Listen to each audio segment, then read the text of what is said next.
Watch out for Sadie. What? Watch out for Sadie.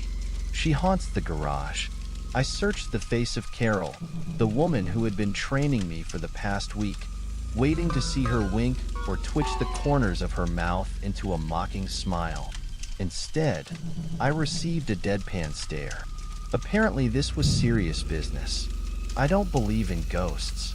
I said, say what you want, but don't let the doors shut on you. We've had some nasty incidents in that area, and we don't fool around in there. She sighed, oh, never mind. It looks like I'll just have to come with you. I can't trust you to take this seriously. Somewhat nonplussed, I followed Carol down the hall to the garage. In reality, it was where the office supplies were kept, but it had been a garage once upon a time in the building's past, so the name stuck. Or so Carol told me. I had applied for the open sales position at the company about a month ago. Just around the time I had given up hope, her department had called me back saying that they wanted an interview. I knew absolutely nothing about the hair products they wanted me to sell, but I was desperate for any kind of occupation at that point. My first job out of college had been for a big-name grocery chain, making sure that certain items were coded correctly, but when the grocery store needed to make cuts, I was one of the first people to go. Carol had been extremely friendly to me from the start. The company was housed in an old building with the previously mentioned garage attached.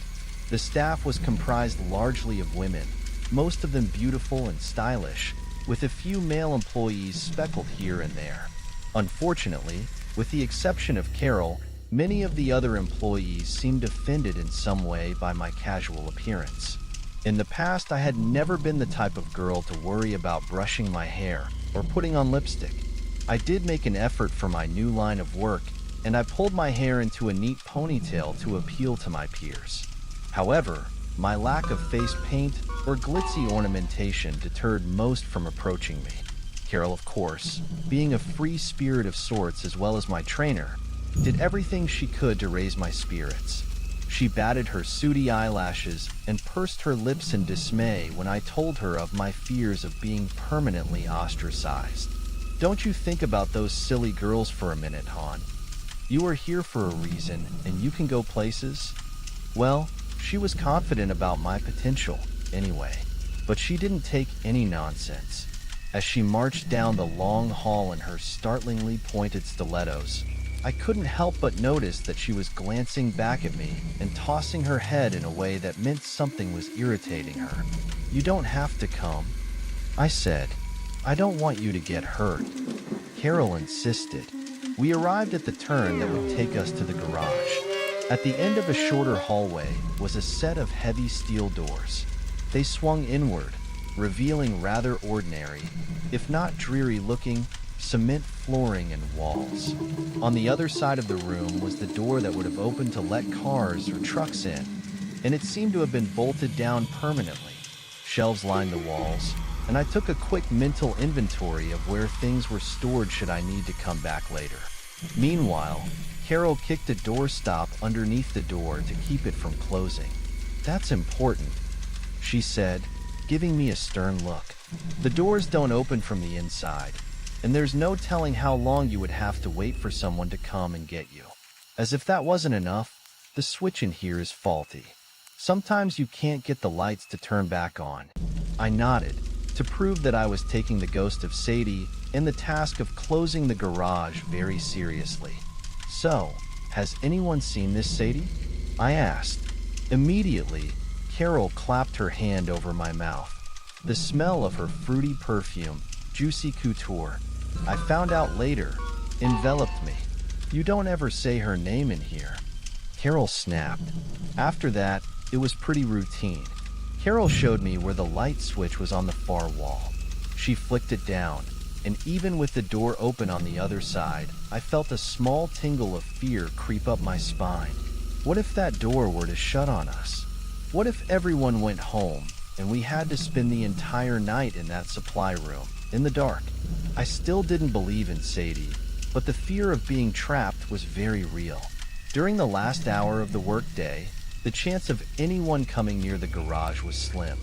That was why we had someone come down to do a last-minute check to make sure the light was off. My coworkers were often careless and left the light on, or so I thought at the time.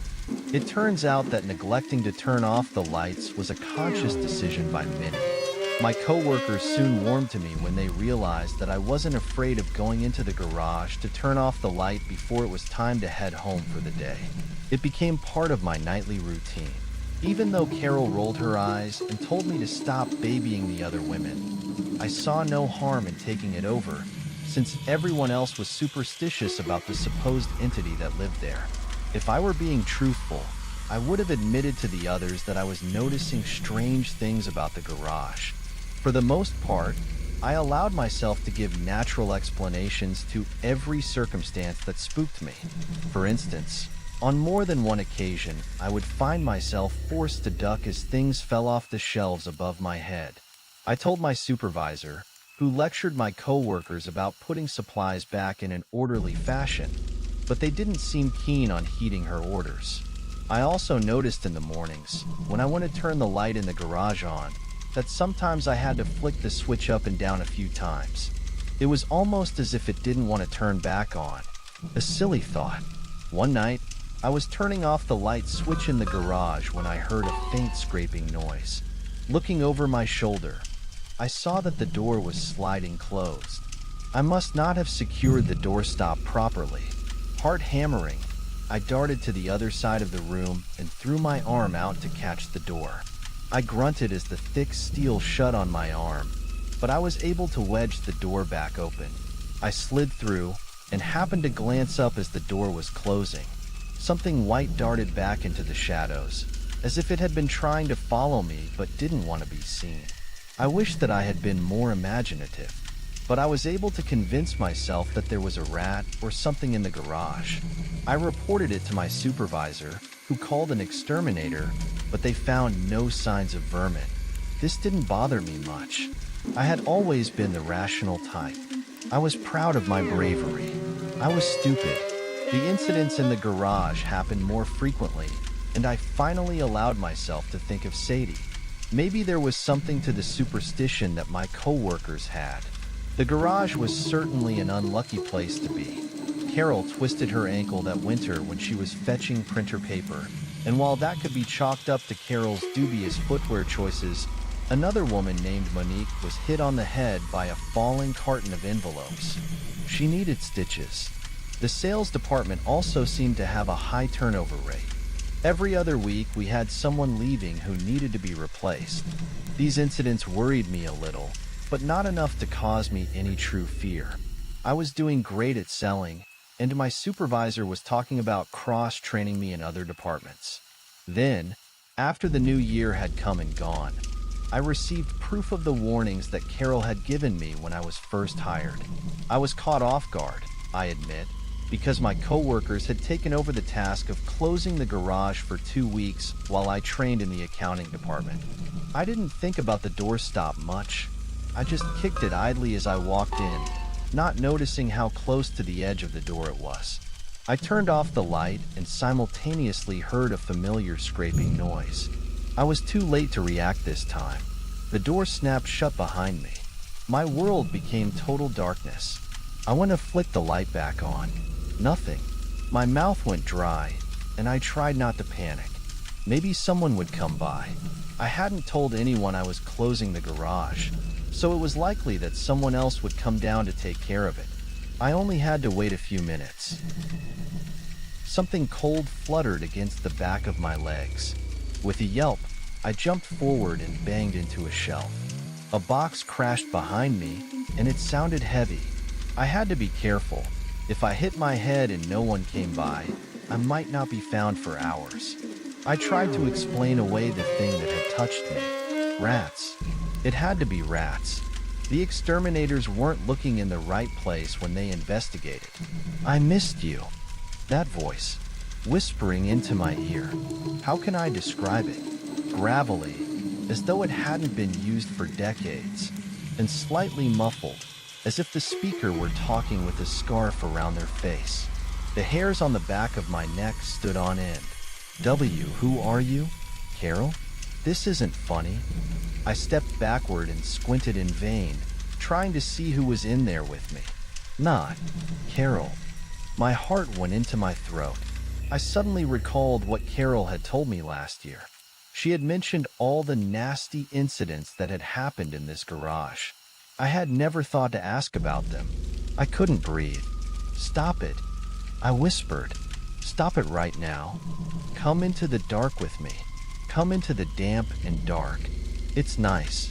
If Carol hadn't opened the garage door then, I'm not sure what would have happened to me. Suddenly, the blinding light of the hallway was pouring in. I recall abruptly being face to face with two dark holes set deep into taut and colorless skin, and the terrible, inhumanly wide grin, inches from my nose. I also got the impression of long, stringy black hair. I had always thought ghosts were transparent, but this one seemed very solid. In that moment, I had a horrible feeling that she wished to consume me. But Carol had the back of my shirt in her fist, and even as Sadie lunged, jaws snapping with a horrifying clacking noise, Carol dragged me out of that hellish place. She yanked the door shut behind us and we collapsed, gasping, on the floor.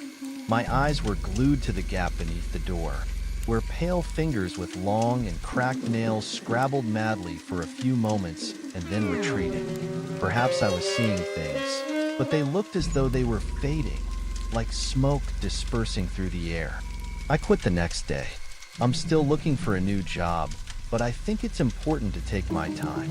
Carol and I meet occasionally for coffee. Neither of us likes to speak about that day. I'm not sure how much she saw, but we share a strange bond between us. I as the survivor, and she as the rescuer. I contacted some of the other women who used to work for that company. Few wanted to speak to me about Sadie, but I did learn some important facts. Sadie has only gone after people who turned out the lights, and she has a special attraction to those who know her name. I sleep with the lights on in my apartment now, and I don't go out at night. I know Sadie has been in that garage for a long time, but I can't help feeling that she wanted to follow me. Sometimes, when I step out of a room I think that I imagine, the sound of her scraping those long fingernails down the walls. Occasionally I find that the objects I place on my kitchen table have fallen to the floor while my back was turned. I might just be psyching myself out. If Sadie did follow me home, why would she be taking so long to finish me off? Maybe she's just waiting for me to turn off the lights.